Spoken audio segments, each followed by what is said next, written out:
اعوذ باللہ من الشیطان الرجیم، بسم اللہ الرحمن الرحیم۔ لاسٹ ویڈیو میں حضرت عیسیٰ علیہ السلام کے ریلیٹڈ، ان کے معجزات کے ریلیٹڈ آیت تھی، اور آج کی بھی آیت جو ہے وہ میں نے کوشش کی ہے کہ اسی سے ہی حضرت عیسیٰ علیہ السلام سے ہی ریلیٹڈ ایک آیت ہے جس میں توحید اور شرک کا بیان ہے۔ ہمارا مین ٹاپک توحید اور شرک چل رہا ہے، تو اسی سے ریلیٹڈ ہے یہ۔ یقیناً وہ لوگ کافر ہو گئے جنہوں نے کہا کہ اللہ تعالیٰ ہی مسیح ابن مریم ہے۔ آپ ان سے کہہ دیجئے کہ اگر اللہ تعالیٰ مسیح ابن مریم اور اس کی والدہ اور روئے زمین کے سب لوگوں کو ہلاک کر دینا چاہے تو کون ہے جو اللہ تعالیٰ پر کچھ بھی اختیار رکھتا ہو؟ آسمان و زمین اور دونوں کے درمیان کا کل ملک اللہ تعالیٰ ہی کا ہے، اور وہ جو چاہتا ہے وہ پیدا کرتا ہے، اور اللہ تعالیٰ ہر چیز پر قادر ہے۔ تو اس میں دیکھیں سٹارٹ میں ہی، یقیناً وہ لوگ کافر ہو گئے جنہوں نے کہا کہ اللہ ہی مسیح ابن مریم ہے، مطلب یہ کھلا شرک ہے۔ لیکن اگلی چیز، آپ ان سے کہہ دیجئے کہ اگر اللہ تعالیٰ مسیح ابن مریم اور اس کی والدہ اور روئے زمین کے سب لوگوں کو ہلاک کر دینا چاہے تو کون ہے جو اللہ تعالیٰ پر کچھ بھی اختیار رکھتا ہو؟ تو یہ بات دیکھیں کہ یہاں پہ ہر انسان کی بات اللہ پاک نے سب لوگوں کو ہلاک کرنے کی بات کر دی ہے، اور حضرت عیسیٰ علیہ السلام اور ان کی والدہ اور کوئی بھی ہو، اور یہ بتایا ہے کہ اتھارٹی اللہ پاک ہے، کسی کا اختیار نہیں ہے اللہ پاک پہ، کوئی بھی سب لوگوں میں ہر پیغمبر، سارے رسول آتے ہیں، حضور پاک صلی اللہ علیہ وسلم بھی آتے ہیں، سارے آتے ہیں۔ تو یہ پوائنٹ بڑا ضروری ہے توحید اور شرک کے، اگر یہ پوائنٹ سمجھ آ جائے تو سب کچھ سمجھ آ جاتی ہے کہ اختیار اللہ کا ہے۔ اور لوگ اگر آپ کسی سے یہ بات کریں گے تو وہ کہیں گے جی یقیناً اللہ تعالیٰ کا ہی ہے، اس میں کس چیز کو اختلاف ہے؟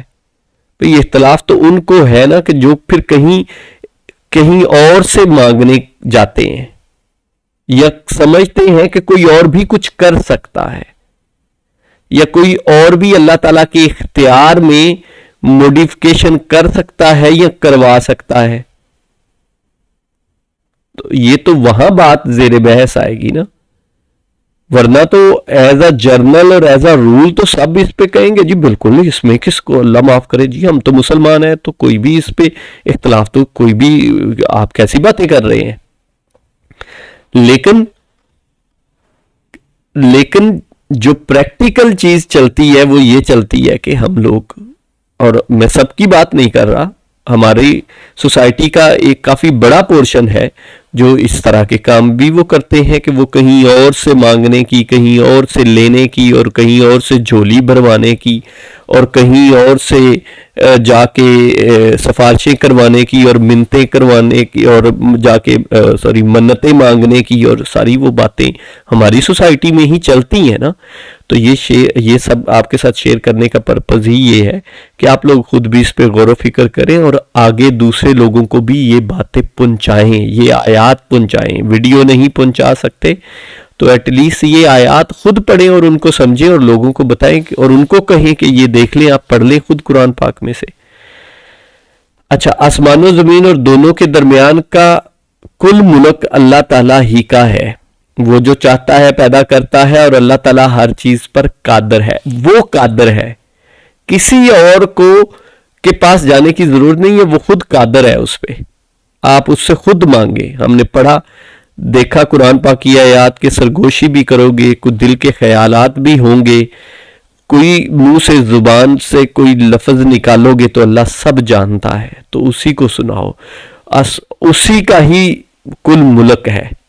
وہ جو چاہتا ہے وہ پیدا کرتا ہے، ہر چیز اسی کی ہے، تو اسی کو ہی سناؤ۔ یہی توحید اور شرک ہے۔ شرک یہ ہے اس سے الٹ، اور یہ توحید یہ ہے کہ اسی کے پاس جانا، اور اگر کسی اور کے پاس جانا ہے تو وہی شرک ہے۔ جزاک اللہ خیر۔